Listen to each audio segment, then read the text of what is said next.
வணக்கம். சென்னை ஸ்தம்பித்தது. அதாவது விஜய் அவர்கள் நேற்று வேட்புமனு தாக்கல் செய்யும் போது சென்னையை ஸ்தம்பித்தது. விஜய் அவர்கள் பனையூரிலிருந்து பெரம்பூர் வேட்புமனு தாக்கல் செய்து வருவதற்கு கிட்டத்தட்ட 1.5 மணி நேரம் ஆகும்.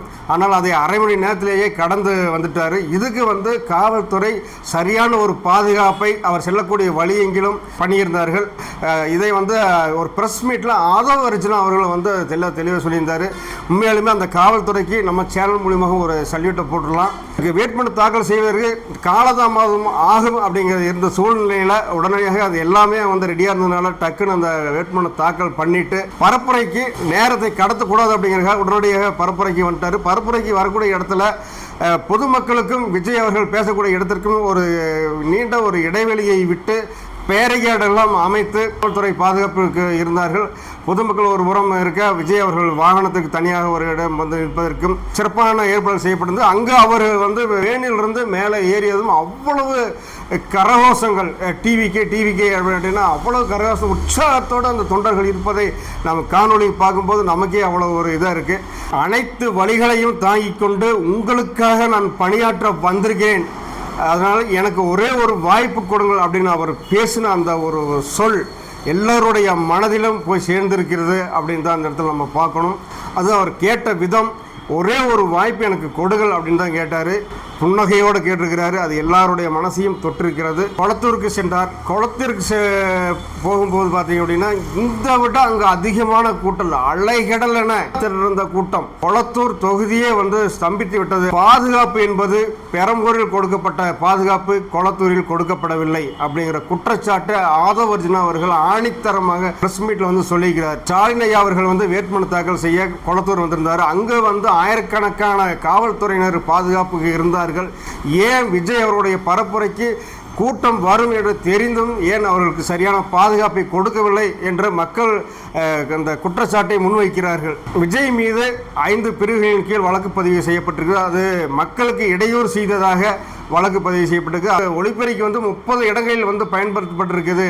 இதனால் மக்களுக்கு இடையூறாக இருக்குது அப்படின்னு சொல்லிட்டு அதையும் ஒரு இப்போ வழக்கு பதிவாக பண்ணியிருக்காங்க. அதாவது விஜய் அவர்களுக்கு மற்ற கட்சி வேட்பாளருக்கு கூடும் கூட்டத்தை விட இவருக்கு அதிகமான கூட்டம் கூடும் என்பது எல்லாருக்கும் அனைவருக்கும் தெரிந்த விஷயம்தான். இவர் பேசக்கூடிய ஒரு விஷயத்தை அத்தனை கூட்டத்தில் இருக்கும்போது அனைவருக்கும் போய் சேரக்கூடிய இவர் பேசக்கூடிய விஷயம் அனைவருக்கும் கேட்கணும். வேறு என்ன செய்கிறது, வேறு வழியே இல்லை.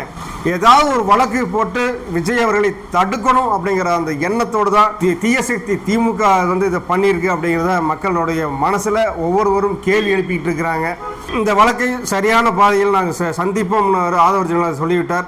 ஸ்டாலின் ஐயா அவர்கள் வேட்புமனு தாக்கல் செய்துவிட்டு அவர் ரோட் ஷோ வந்தார். ரோட் ஷோ வரும்போது பார்த்தீங்க அப்படின்னா அங்கே மக்கள் அந்த பவுன்சர்கள் தான் அதிகமாக இருந்தாங்களே தவிர மக்களுடைய கூட்டம் என்பது அங்கே இல்லை. சும்மா சொற்ப எண்ணிக்கையில் 1-2 அப்படிங்கிற மாதிரி தான் இருந்தது. இதுலேயே இதை பார்த்து எரிச்சல் நடந்து தான் நமக்கு ஏதாவது பணம் காசு கொடுத்து கூட்டினாலே கூட்டம் வர மாட்டேங்குது.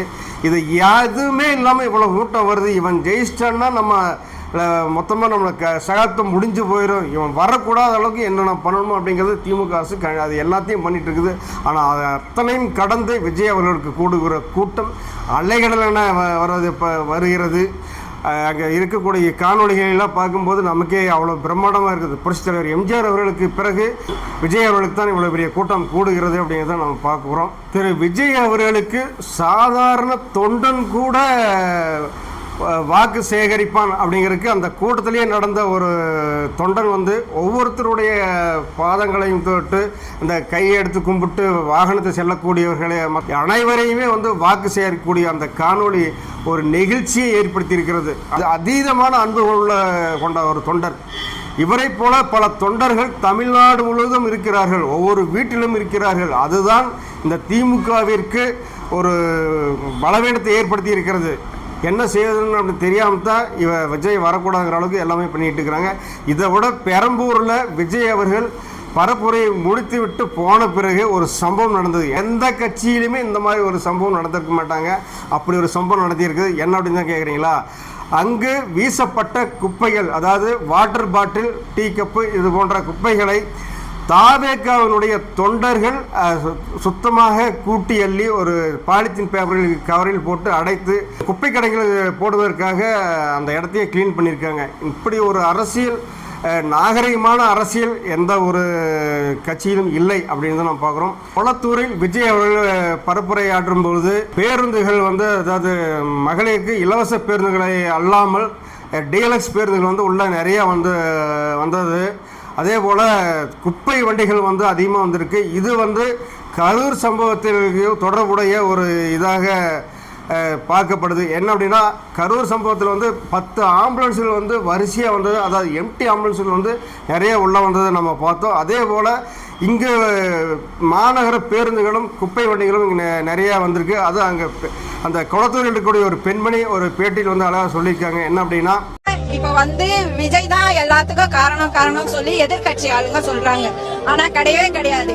மக்கள் சாவத்துக்கு வழிகாட்டியே டிஎம்கே ஆட்சி தான். புரிஞ்சுச்சுங்களா? இப்ப தேவையில்லாத பஸ்ஸுங்க எம்டி பஸ் எல்லாம் விட்டுட்டே இருக்காங்க, குப்பை வண்டிகளை விட்டுட்டு இருக்காங்க. தேவையில்லாத அவனுங்க பண்ண வேண்டிய காண்டாலாம் இந்த பஸ் மூலியமா எங்களுக்கு காமிச்சு விடுறாங்க. புரிஞ்சுச்சுங்களா? நீங்க வந்து வயசு ஃப்ரீ பஸ் விடுறா அப்படின்ட்டு எல்லாமே டீலக்ஸ் மட்டும் தான், எதுவுமே வந்து ஃப்ரீ பஸ்ஸே இல்ல. பஸ்ஸே கிடையாது, மத்தியானத்துல பஸ்ஸே கிடையாது. நாங்க உள்ள இருக்கோம், கஷ்டப்படுறோம். அவரு ஆபீஸ்க்கு வந்தாருன்னா 4 மணிக்கு வர்றதுன்னா 11 மணிக்கே பஸ் எல்லாம் நிப்பாட்டுவாங்க. ஆனா இன்னைக்கு ஓடி ஓடி பஸ்ஸுகளை விட்டுட்டு இருக்காங்க. என்ன காரணம்? அந்த பஸ்ல வந்து எல்லாம் அடிபட்டு சத்தா அந்த சாவு விஜய்க்கு தான் காரணத்தை காட்டுறதுக்காக இதை இவங்க யூஸ் பண்ணிட்டு இருக்காங்க.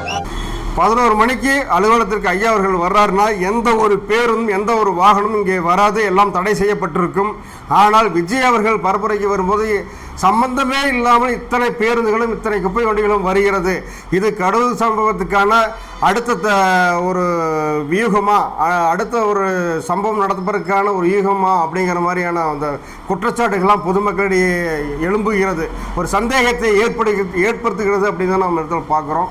ஆனால் இதையும் தாண்டி இதை புரிந்து கொண்ட விஜய் தான் கரூர் சம்பவத்தை போல இங்கே ஒரு சம்பவம் நடந்துவிடக்கூடாது அப்படின்னு நினச்ச விஜய் உடனடியாக அங்கிருந்து கிளம்பி விட்டார். அதனால் பெரிய அசம்பாவிதம் அங்கிருந்து தடுக்கப்பட்டது அப்படிங்கிறது அந்த இடத்துல நம்ம பார்க்கக்கூடிய விஷயமா இருக்குது. விஜய் அவர்களுக்கு இருக்கக்கூடிய இந்த மக்களின் ஆதரவு ஒவ்வொரு சாமானிய மக்களுக்கும் புரிஞ்சிருக்கு. கண்டிப்பாக பொறுத்திருந்து பார்ப்போம் 2026 யாருக்கு வெற்றி வாய்ப்பு அதிகம் அப்படின்னு. மீண்டும் இன்னொரு சுவாரஸ்யமான கண்ணோட்டங்களை சந்திக்கிறோம். அதுவரை நம்ம சேனல் ஸ்டேடியூவில் இருங்க. நன்றி, வணக்கம். நம்ம சேனலில் போடுற சுவாரஸ்யமான வீடியோஸ் எல்லாம் உங்கள் மொபைலுக்கு வரணும்னா ரெட் கலர் சப்ஸ்கிரைப் பட்டனை கிளிக் பண்ணிங்க, பக்கத்தில் இருக்க பெல் ஐக்கானை கிளிக் பண்ணுங்கள். அப்போ தான் நம்ம போடுற வீடியோஸ் எல்லாம் உங்கள் மொபைலுக்கு தவறாமல் வரும்.